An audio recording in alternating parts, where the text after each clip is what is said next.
अगर हिंदू नौजवान जागे तो ऐसे शाम मानव जैसे हिंदू धर्म के देवी देवता ऋषि मुनि संत का निंदा करने वाले की खैर नहीं होगी, और वो दिन कब न कब आ ही जाएंगे, आप ध्यान में रखेंगे। और हिंदू आस्थाओं पर, हिंदू श्रद्धाओं पर आप कोई कारण न होते हुए भी हमला कर रहे हैं, जबकि आपको हिंदू धर्म का कोई ज्ञान नहीं है। कि हिंदुओं की मान खंडना करना, यही एक आपका जीवन का उद्देश्य, मतलब मिशन है, मिशन मिशन है। न आपको उस परम तत्व का आशीर्वाद मिलेगा, न मां बाप का आशीर्वाद मिलेगा, न आप हिंदू धर्म के साधु संतों का आशीर्वाद मिलेगा, न सामान्य हिंदू का आशीर्वाद, श्रद्धावंत का आपको आशीर्वाद नहीं होगा।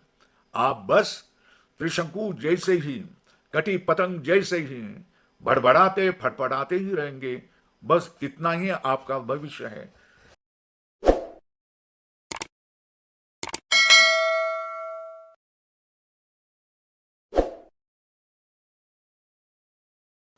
रामकृष्ण हरि। आज मैं हिंदी में बोलने वाला हूं, और अंधश्रद्धा निर्मूलन के अध्यक्ष श्याम मानव को प्रत्युत्तर देने का प्रयत्न करने वाला हूं।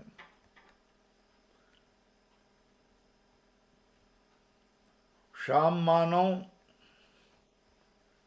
ये विषम अंधश्रद्धा निर्मूलन के अध्यक्ष हैं। उन्होंने ब्रह्म सत्य जगन मिथ्या इस विषय को करके एक 7 वर्ष पूर्व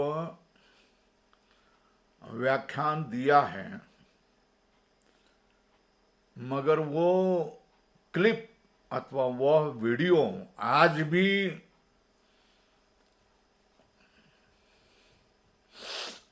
समाज माध्यमों पर झलकता रहता। श्याम मानव को प्रेषित ऋषि मुनि भाष्यकार शास्त्र ग्रंथ के प्रवक्ते और संत महात्मा देवी देवता, ये सब झूठ लगते हैं, वे सब भ्रमित हैं। जगत का सारा ज्ञान बस एक उनको ही प्राप्त है, बाकी सर्व मूर्ख हैं। वे ही एक सर्वज्ञ ईश्वर कोटि के हैं, और बाकी सब तुच्छ हैं, ऐसी उनकी धारणा है। विशेषतः हिंदू संत देवी देवता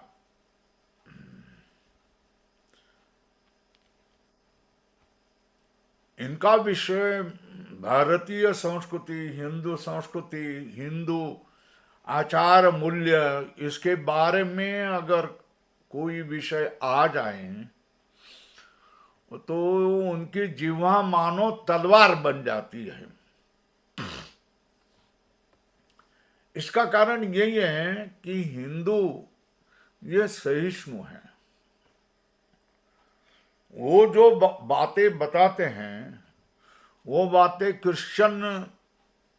क्रिश्चियनिटी में नहीं है, मुसलमानों में, इस्लाम में नहीं है, या सिखों में नहीं है, बौद्धों में नहीं है, ऐसी बात नहीं है। मगर इन धर्मों के विषय में अगर कुछ बोले तो सर तन से जुदा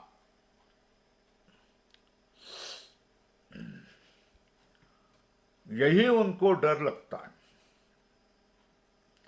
अगर हिंदू नौजवान जागे तो ऐसे श्याम मानव जैसे हिंदू धर्म के देवी देवता ऋषि मुनि संत का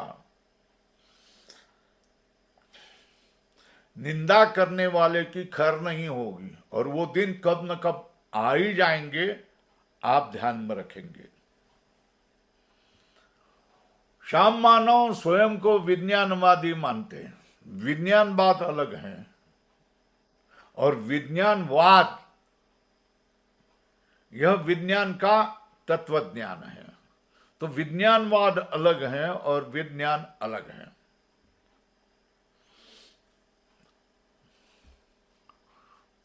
जो भारतीय तत्वज्ञान अद्वैत तत्वज्ञान ये अनादिकाल से आ रहा है, तो जिसको वो विज्ञान विज्ञान विज्ञान कहते हैं, वो विज्ञान ये 14वीं सदी से शुरू हुआ है।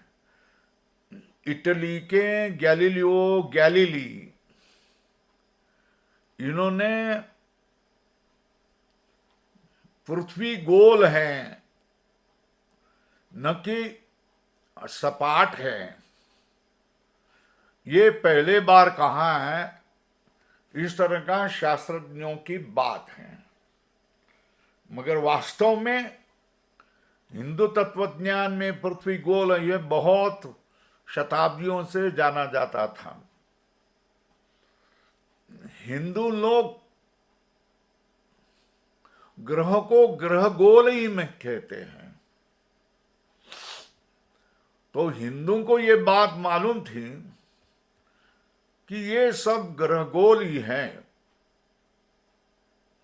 तो गैलीलियो गैलीली ने जो पाश्चात्य धर्मों के लिए कह दिया है कि पृथ्वी सपाट नहीं है, गोल है, यहां से पाश्चात्य विज्ञान शुरू हो जाता है। गैलीलियो गैली से न्यूटन तक जो शास्त्रज्ञ थे वो सब कट्टर कैथोलिक थे। उन्होंने बड़ी बड़ी खोज लगाई, ये तो बात बराबर है। उनके बाद में भी बहुत शास्त्रज्ञ हुए हैं, और उन शास्त्रज्ञों ने, वो शास्त्रज्ञ भी, उनमें से बहुत सारे लोग भी कट्टर कैथोलिक थे, मगर उन्होंने बहुत बड़ी बड़ी खोजें लगाई हैं।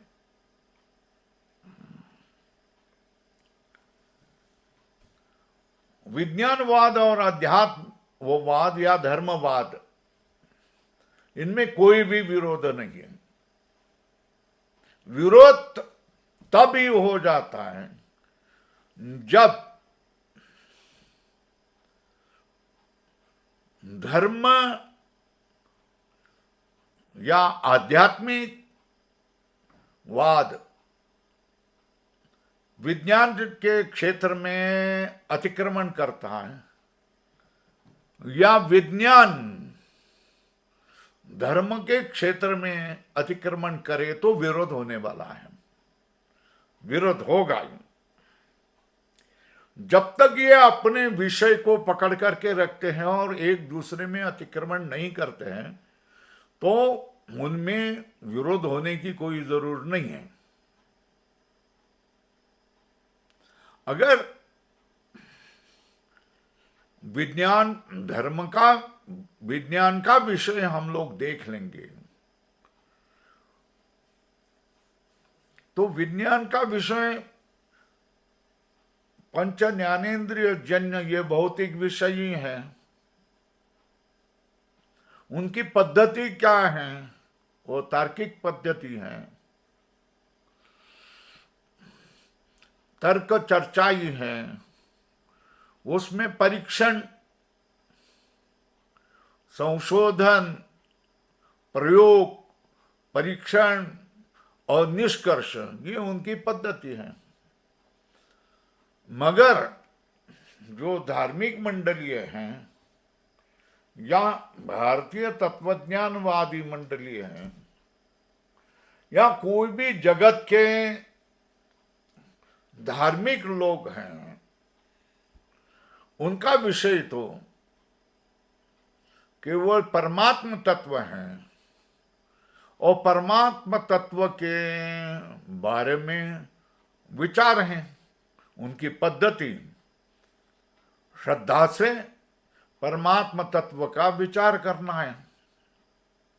धर्म में, अध्यात्म में श्रद्धा और भावना को बहुत बड़ा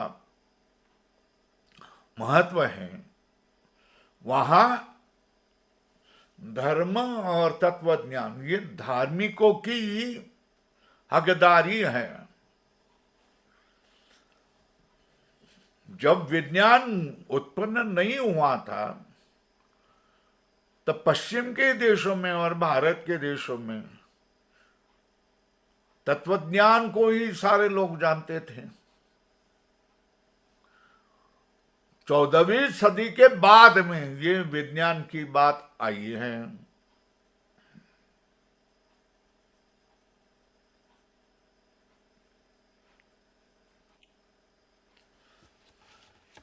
अगर शाम मानव विज्ञानवादी है तो किसी संशोधन संस्था में गले लठ पगार लेकर के किसी खोज वो कर देते, मगर नहीं है, उन्होंने वो नहीं किया।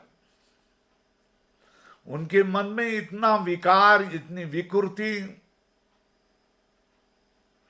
मानसिक दौर्बल्य है। ये दूसरों के मानसिक दौर्बल्य के बारे में विषय करते हैं, मगर उनके मन में इतनी विकृति है कि जब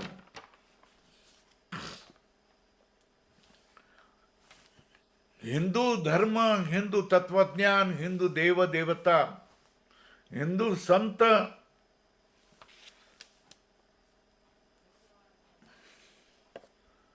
उन पर हमला करना है, ये अपना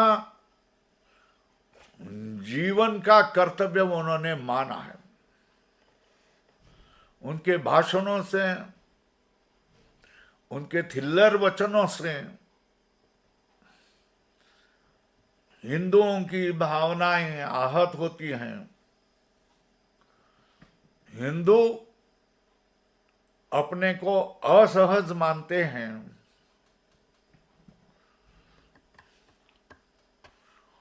जिनकी आप हिंदू धर्म की जो आप निंदा कर रहे हैं, उसका फल आपको अवश्य भुगतना पड़ेगा। आप बहुत पाप कर रहे हैं और हिंदू आस्थाओं पर, हिंदू श्रद्धाओं पर आप कोई कारण न होते हुए भी हमला कर रहे हैं, जबकि आपको हिंदू धर्म का कोई ज्ञान नहीं है,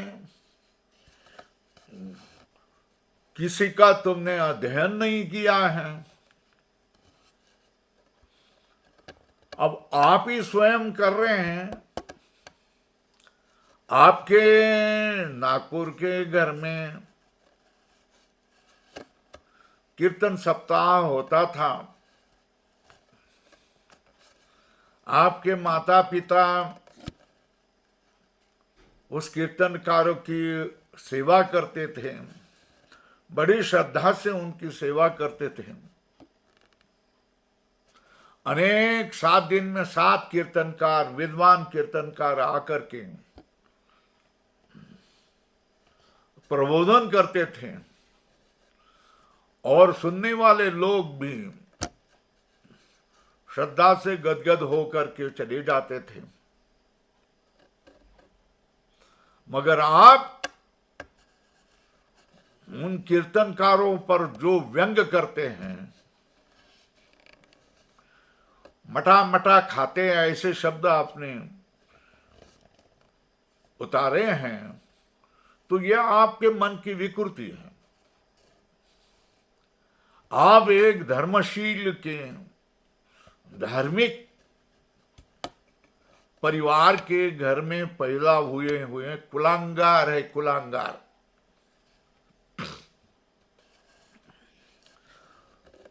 आपके माँ बाप, दादा दादी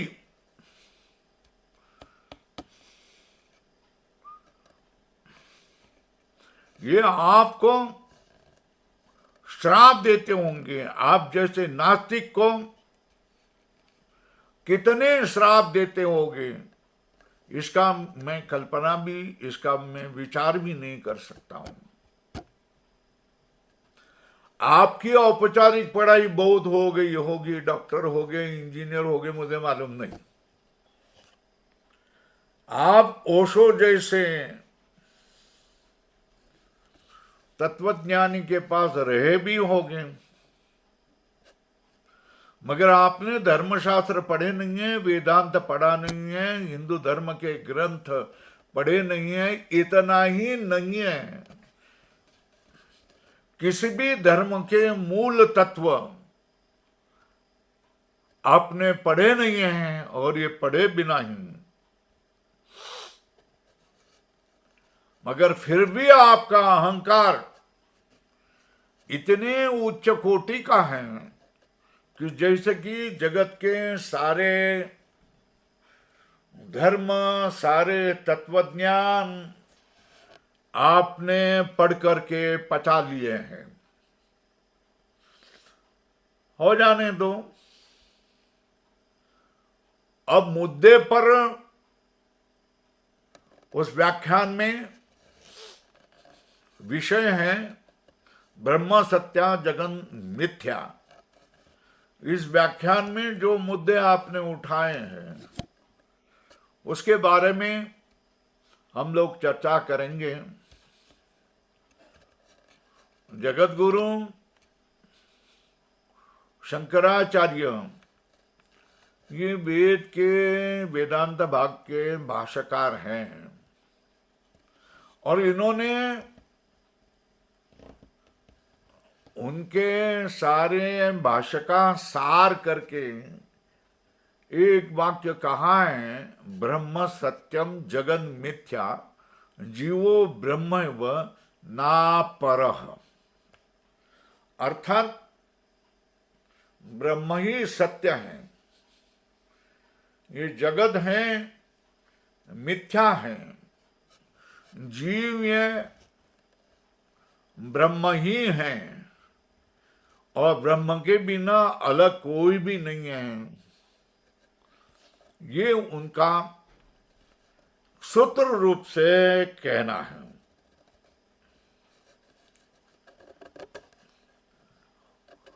अद्वैत तत्व ज्ञान का गहन अध्ययन किए बिना ही शाम मानव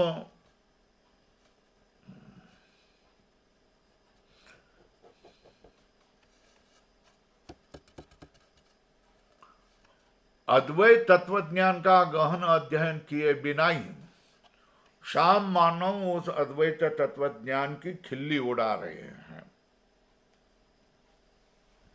जिन्होंने अद्वैत तत्वज्ञान जानने के लिए अपनी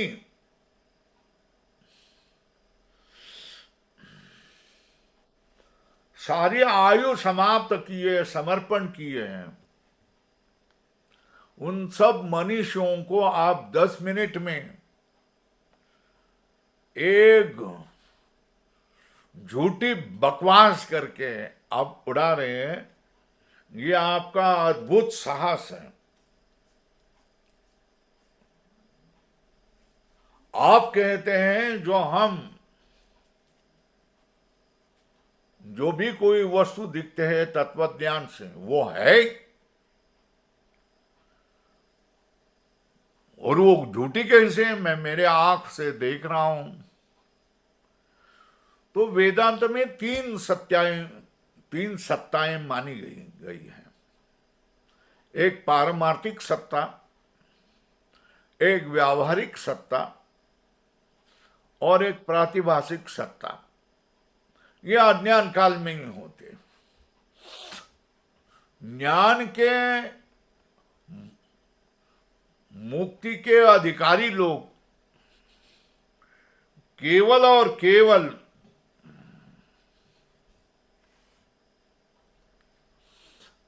पारमार्थिक सत्य का ही अनुसंधान करते हैं।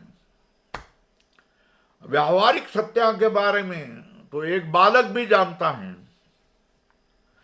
कि कोई भी पदार्थ उत्पन्न होता है, कुछ काल स्थिति में रहता है और फिर समाप्त हो जाता है। इस तरह सारा प्रपंच कार्यकरण रूप है और वह अनात्मा है और अनित्य है। यह बात तो सब लोग समझते हैं, मगर इस जगत प्रपंच के अनुभव से जो लोग ऊब गए हैं और नित्य का अनुसंधान करते हैं, अमरत्व का अनुसंधान करते हैं, अमृतत्व का अनुसंधान करते हैं, उनको जिज्ञासु कहते हैं। वो जिज्ञासु लोग ही परम सत्ता की पारमार्थिक सत्ता का अनुसंधान करते रहते हैं। साधक को नित्य वस्तु की खोज होती है, साधक को जगत के कारण वस्तु की खोज होती है। उसको कुछ नाम देना है तो आप कुछ भी नाम दे सकते हैं, मगर वेदांत में उसको नाम दिया है ब्रह्म तत्व। वैसे तो विज्ञानवाद में भी जगत का कोई ना कोई कारण तो होगा ना। वह कौन है बता दो ना। स्टीफन हॉकिंस, ये एक बहुत बड़े शास्त्रज्ञ पश्चिमी देशों में हो गए हैं। उन्होंने ग्रंथ लिखा है हिस्ट्री ऑफ यूनिवर्स।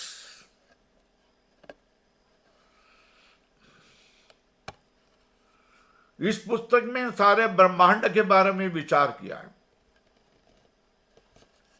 एक बड़े विस्फोट से ये ब्रह्मांड उत्पन्न हुआ और वो विस्फोट हो जाने के बाद सारा ब्रह्मांड प्रसरण को प्राप्त हो गया और फिर बाद में अनेक अनेक अनेक लाखों करोड़ों करोड़ों वर्षों के बाद वही ब्रह्म आकुंचन को प्राप्त होता है, सिमट जाता है। जहां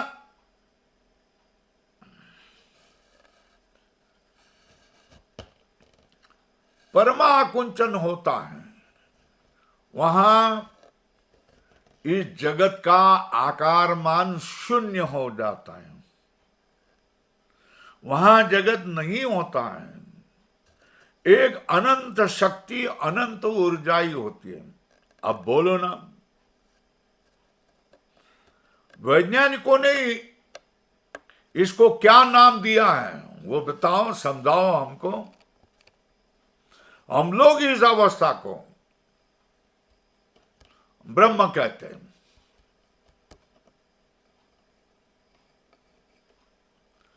ब्रह्म जब प्रसरण को प्राप्त होता है तो सारा जगत प्रसरण को प्राप्त हो जाता है और फिर आकुंचन को प्राप्त होकर अन्य आकार को प्राप्त होता है। तो यह ब्रह्मांड दिखता है, चलता है, फिरता है, घूमता है, मगर वह नित्य नहीं है।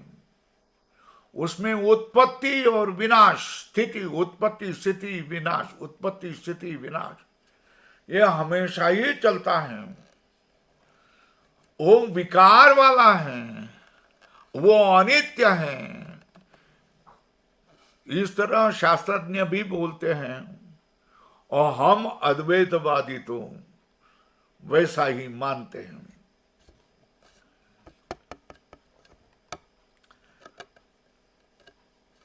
मगर वह जग, वह सारा ब्रह्मांड ज्ञान प्राप्त होने पर मिथ्या ही लगता है। उसी तरह इस पंच ज्ञानेन्द्रियों के जो विषय हैं, रूप, रस, गंध, स्पर्श, उसके जो विषय हैं सारे जगत में फैले हुए हैं। वो वृक्ष रूप पहाड़ में, नदी में दिखाई देते, घट पट मठ मोबाइल ये सब में दिखाई देते हैं। और ये सब पदार्थ कार्य रूप से अनित्य ही है, अनात्मा है, और प्रवाह रूप से वो नित्य भासते हैं।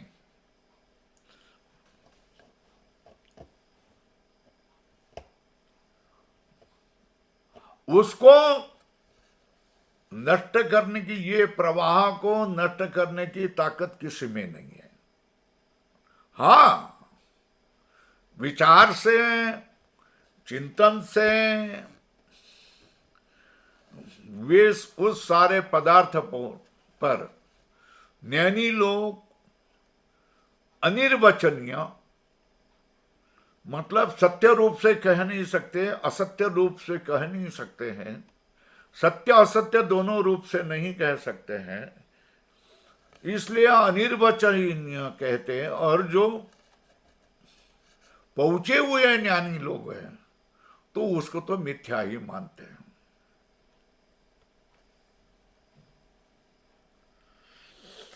यहां अज्ञानी मानवों के लिए ये विषय तो सत्य ही होते हैं। अगर विचार किया जाए तो ज्ञानी लोग कितने हैं? थोड़े लोग होते हैं।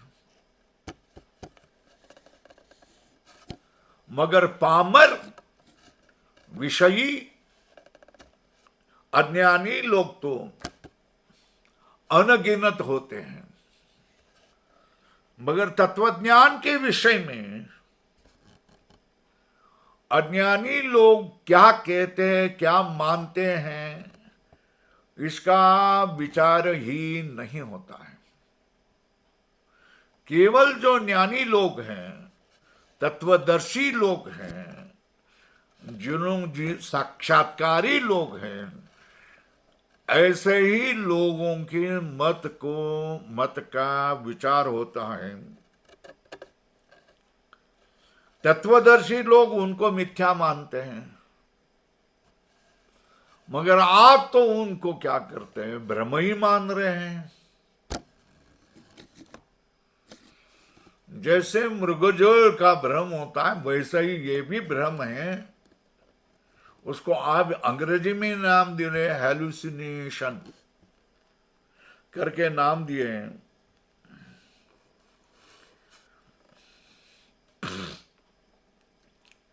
यह जगत वो चैतन्य पर ही उत्पन्न होता है, चैतन्य पर ही स्थिति में रहता है और चैतन्य में ही लीन होता है।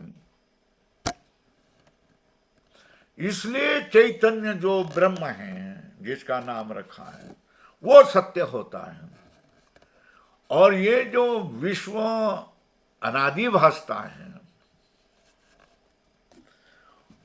वो अनित्य है, ऐसे विद्वान लोग, ज्ञानी लोग मानते हैं। अब इसके बारे में विचार किया जाए तो बौद्ध भी सारे जगत को झूठा ही मानते हैं, मिथ्या ही मानते हैं। कम से कम आधुनिक विद्वान जो रोमा रोला है, उनका तो विचार आप करते हैं। रोला ने कहा है, यूरोप और आशिया के सर्वधर्मों में हिंदुस्तान का जो ब्राह्मण निष्ठ धर्म है वही उत्कृष्ट मुझे लगता है।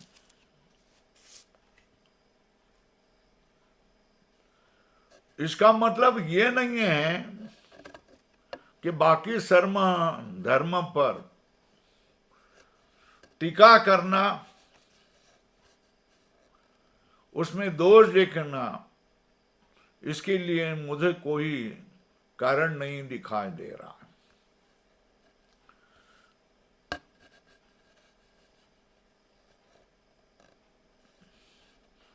उच्चता, उदात्तता, धार्मिकता, आध्यात्मिकता के अंश तो सब धर्मों में दिखाई देते हैं।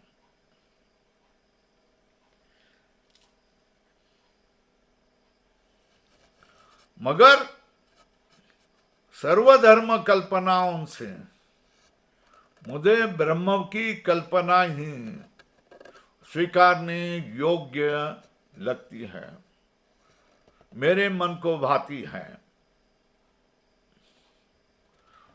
क्योंकि इतर धर्म में भी आध्यात्मिकता, उदात्तता, उच्चता के कई अंश माने जाते हैं, मगर ब्रह्म के विचार किया जाए तो सब धर्म के उच्च उच्च उदात्त कल्पनाओं की समावेश मुझे ब्राह्मणों के ब्राह्मणनिष्ठ ब्रह्म कल्पना में है, ऐसा मुझे लगता है। विशेष रूप से आधुनिक विज्ञान का जो विशाल विचार है, उससे ये अद्वैत तत्वज्ञान मुझे सुसंगत लग रहा है। इस विषय में यूरोप का कोई धर्म, पंथ, संप्रदाय वेदांत संप्रदाय से सानी है, ऐसा मुझे नहीं लगता है। ये विचार रोमा रोला के हैं और रोमा रोला को तो श्याम मानव ने मानना चाहिए, मगर श्याम मानव ऐसा कहने पर, क्योंकि हिंदू धर्म का गौरव कर रहा है, तो वे रोमा रोला को भी भ्रमित मानेंगे। निश्चित है उनकी भी कल्पनाएं भ्रमित ही हैं, क्योंकि वो हिंदू को श्रेष्ठ मान रहे।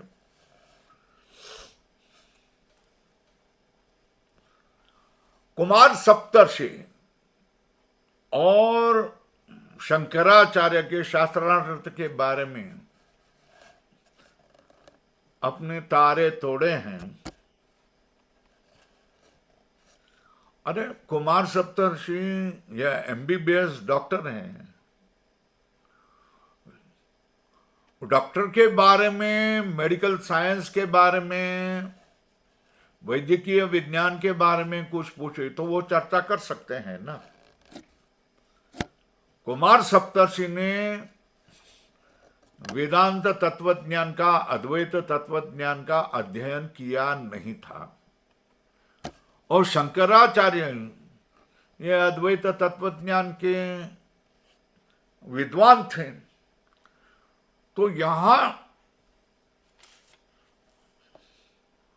जोड़ी बराबर नहीं है ना। एक भौतिक विज्ञान का डॉक्टर हैं, और दूसरा अद्वैत तत्वज्ञान का विशारद है। तो इनमें दोनों के विषय अलग हैं, दोनों की पद्धति अलग हैं, तो उनकी चर्चा ही कैसी हो सकती है। कुमार सप्तर्षि को अद्वैत तत्वज्ञान का क्या अधिकार है, क्या ज्ञान है कि जो शंकराचार्य जैसे अद्वैत तत्वज्ञान के विद्वान से वाद विवाद करें?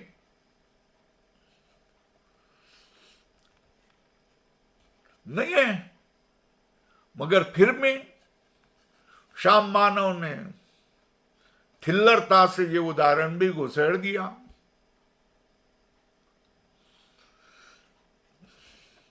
अब उन्होंने नागपुर के अपने घर में कीर्तनकार ने शीरा खाने के बारे में उदाहरण दे दिया है। कितनी उनकी मन की हीनता है।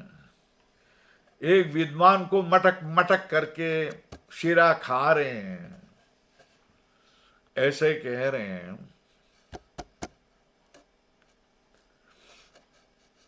वो गलत है ना, उनकी मन की विकृति दिखाई देती है।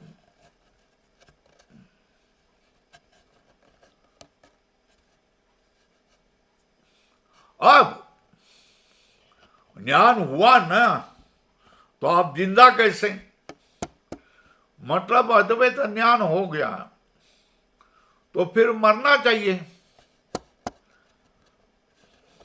तो मुक्ति का प्रयास मतलब मरने का प्रयास हो जाएगा ना।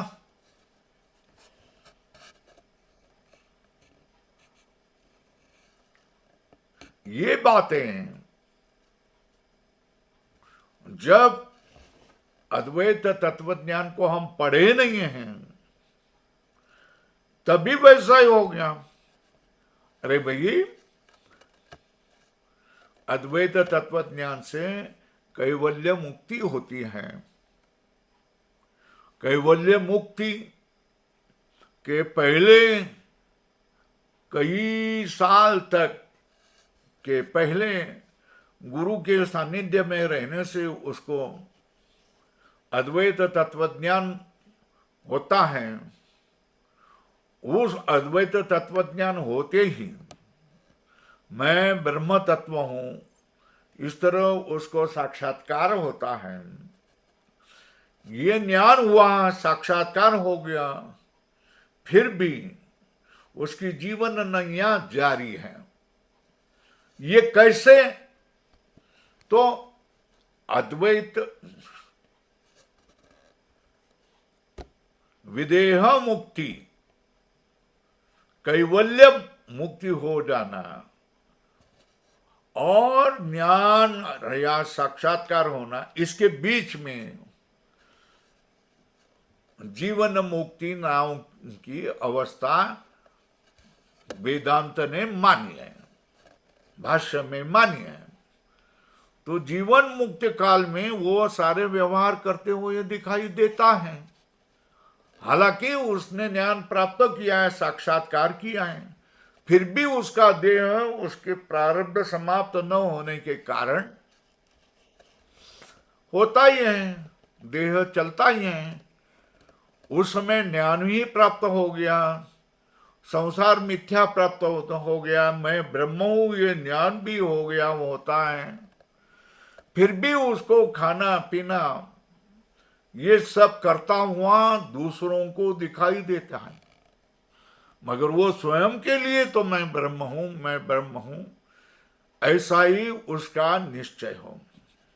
दूसरों को देने से, दिखाई देने से कोई फर्क पड़ता नहीं है। स्वयं का निश्चय क्या है, ये महत्व का है।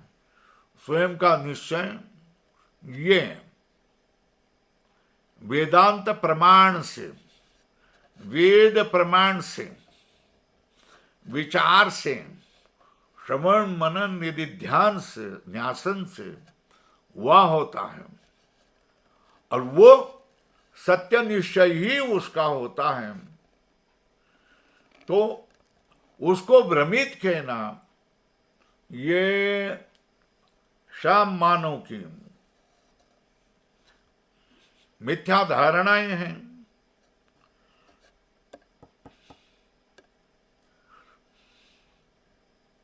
अब गरीबी और तत्वज्ञान, इनका कोई बादरायण संबंध नहीं है।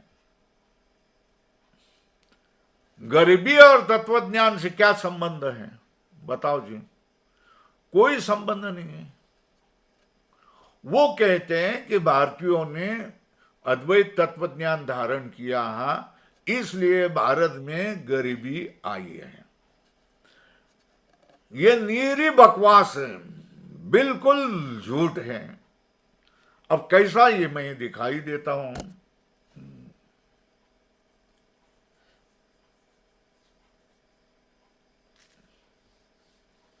देखिए, अफ्रीकी जमातियां हैं, अफ्रीकी देश हैं, उन्होंने तो कोई अद्वैत तत्वज्ञान धारण नहीं किया है ना, फिर भी वो गरीब हैं। कैसे गरीब हैं? क्यों गरीब है बताओ ना? उन्होंने तो अद्वैत तत्वज्ञान धारण नहीं किया है। अच्छा, भारत में आदिवासी प्रदेश हैं, वहां भी गरीबी है, उन्होंने तो अद्वैत तत्वज्ञान धारण नहीं किया है ना, तो फिर वो गरीब क्यों हैं? अच्छा, अद्वैत तत्वज्ञान धारण किए हुए भारत में भी लोग कितने हैं? उंगलियों से गिने जाने वाले हैं। तो उनकी संख्या तो नगण्य है ना। और पामर विषयी जन की तो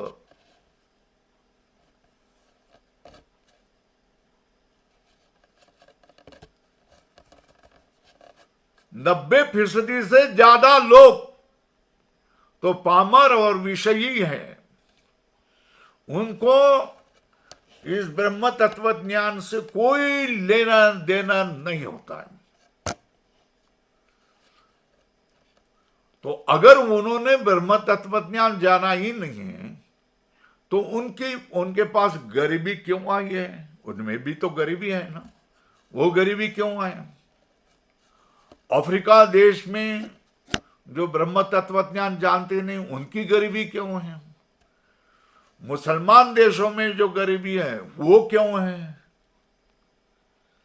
तो ब्रह्म तत्वज्ञान और गरीबी, इसका कोई बादरायण संबंध नहीं है।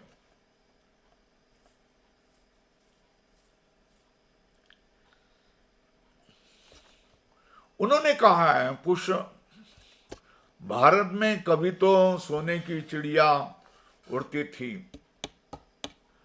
मान्य पुष्यमित्र शुंग और समुद्रगुप्त, इनके शासन काल में भारत में बहुत सोना था, बहुत श्रीमंत थी, बहुत धनवान थे। मगर उसके लिए वो कह रहे कि उस समय कोई जाति वर्ण व्यवस्था नहीं थी।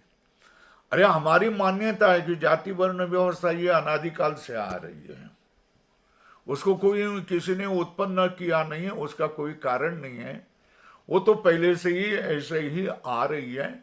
हम लोगों ने उसको मान्यता दी, भाई ठीक है, आप अपने को वैश्य मानते हो तो मान लो, आप अपने को ब्राह्मण मानते हो तो मान लो, आप अपने को क्षत्रिय मानते हो तो मान लो, आपकी संतति को वही आप मान रहे हैं तो मान लो, ठीक है। बाकी सब सारे लोग हैं वो सेवा करने वाले हैं तो ठीक है, उनको क्षुद्र नाम का शब्द था। क्षुद्र का अर्थ क्या है? सेवा करने वाले लोग, काम करने वाले लोग, भिखारी लोग, इस तरह। तो वो अगर आपको वैसे मानते हैं तो मान लो भाई। अब कोई दलित नहीं होने पर भी स्वयं को दलित माने तो उसको कोई रोक सकता है क्या? नहीं रोक सकता है। तो वर्ण व्यवस्था का और गरीबी का भी कोई संबंध नहीं है। दूसरे देशों में भी वर्ण और जाति व्यवस्था नहीं है ना, फिर उनमें क्यों गरीबी है? उसका तो कारण आपको बताना पड़ेगा। चातुर्वर्ण वहां नहीं है ना। अरे भाई, इतने महत्वपूर्ण जो अद्वैत तत्व ज्ञान है, उनको आपने 10 मिनट की बकवास से क्या किया है? उड़ा दिया है। आप उस व्याख्यान में बार बार बार बार बार बार ईश्वर ईश्वर ईश्वर ईश्वर इस तरह क्या कर रहे थे? घोक रहे थे। जो हम नहीं मानते हैं उसको ही आप घोक रहे थे। ईश्वर सत्य है, ईश्वर नित्य है। तो हम तो वेदांती लोग ईश्वर को मानते नहीं है, केवल ईश्वर को ही मानते नहीं, ऐसी बात नहीं है। तो पाप भी नहीं मानते, पुण्य भी नहीं मानते, स्वर्ग भी मानते, नरक भी मानते, लोक परलोक ये सारे कल्पनाएं वेदांती लोग मानते नहीं। इतना तो कम से कम श्रेय वेदांतियों को आप देते, क्योंकि ये नहीं है, ये नहीं है, ये सत्य नहीं है, ऐसा तो विद्वान वेदांतियों ने कहा है ना। तो आपके अंधश्रद्धा निर्मूलन के कार्यक्रम में वेदांतियों का बहुत बड़ा योगदान है, मगर वो मानेंगे नहीं, क्योंकि आप विकृत हैं, आप झूठ बोलने वाले हैं, आप हिंदू के विद्वेषी हैं, आप विकृत हैं और अहंकारी हैं। इसलिए ये बात अगर आपको कोई समझा भी देगा तो आप समझ के नहीं लेंगे, क्योंकि हिंदुओं की मान खंडना करना यही एक आपका जीवन का उद्देश्य, मतलब मिशन है, मिशन है। तो इसके लिए आप तो करते ही रहेंगे। वेदांत ने किसी का भी अकल्याण नहीं किया है, उल्टा वेदांत ने जीवों के बंधनों से मुक्त किया है। स्वर्ग, मृत्यु, परलोक, भवसागर, पाप पुण्य, ये सारे कल्पनाओं से क्या किया है? वेदांत ने मुक्त किया है। वेदांत ये परम तत्व को जानने की शुद्ध प्रणाली है। वेदांत जानने वाले, वेदांत के लिए जिन्होंने आयु समर्पित की थी, ऐसे ऋषि मुनि संत महात्मे सामान्य सन्यासी सब मुक्त हो गए। मुक्त होने के बाद आप स्थिति की बात कह रहे हो, मगर वेदांत तत्व ज्ञान में जो मुक्त हुआ है उसकी मरने के बाद कोई भी स्थिति नहीं होती है, कोई स्थिति। न स पुनरावर्तते न स पुनरावर्ते तस्य प्राणा यैव प्रविलीयन्ति न तस्य प्राणा उत्क्रामन्ते यैव प्रविलीयन्ते। उसके प्राण उत्क्रमण करके दूसरे योनि में नहीं जाते हैं। इस तरह का आशीर्वाद वेदांत के जानने वाले को, ब्रह्म को जानने वाले को देता है।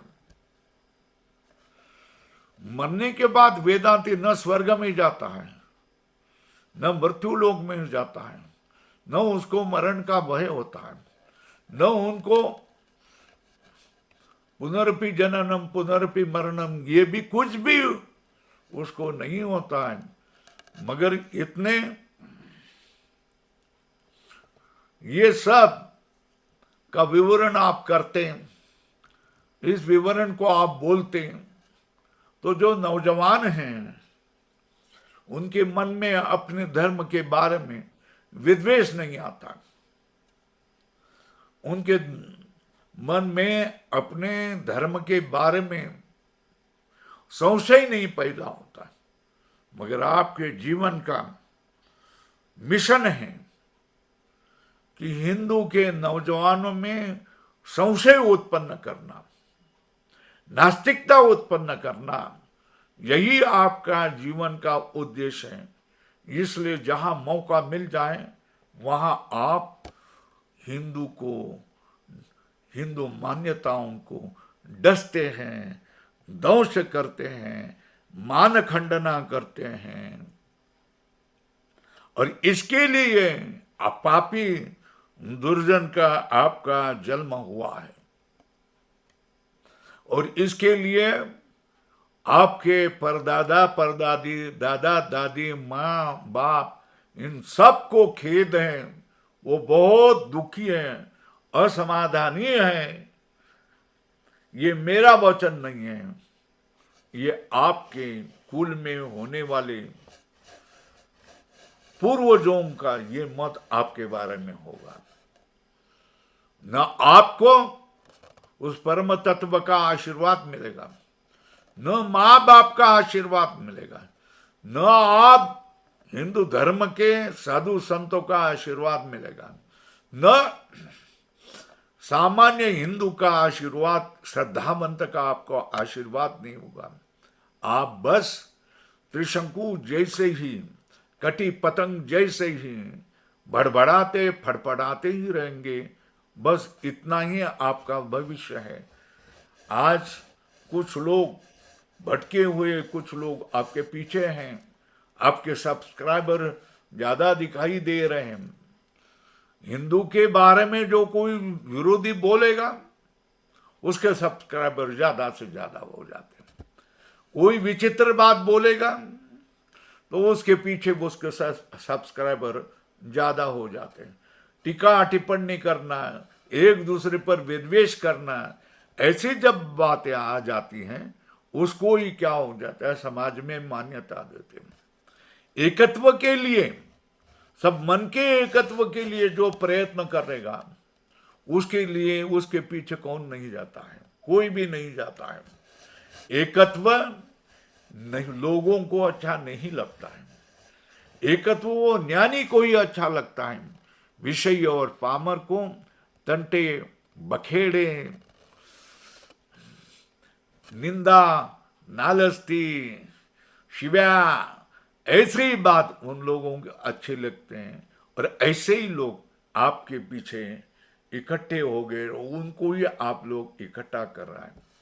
आपके कर्म के फल आपको ही मिलेंगे, दूसरे किसी को नहीं मिलेंगे। ये हमारा आपको कहना है। आप तो कुछ मानेंगे नहीं क्योंकि आप दुराग्रही हैं और हिंदू द्वेष आपके रक्त के खून में भरा हुआ है और आप पूरे 100% नास्तिक हैं। विज्ञानवाद के आड़ में हिंदू धर्म पद्धति का नाश करना, यही आपके जीवन का मिशन है। हरिओम। राम कृष्ण हरि।